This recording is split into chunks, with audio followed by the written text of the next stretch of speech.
attraverso la mia opera letteraria.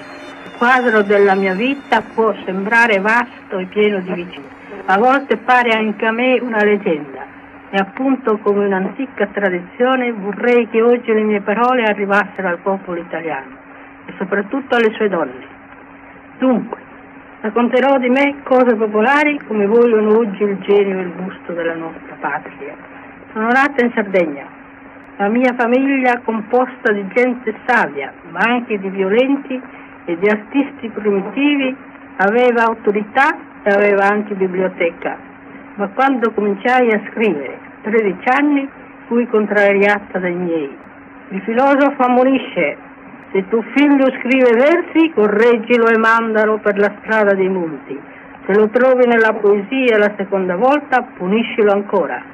Se fa per la terza volta, lascialo in pace, perché è un poeta. Senza vanità, anche a me è capitato così. Avevo un irresistibile miraggio del mondo.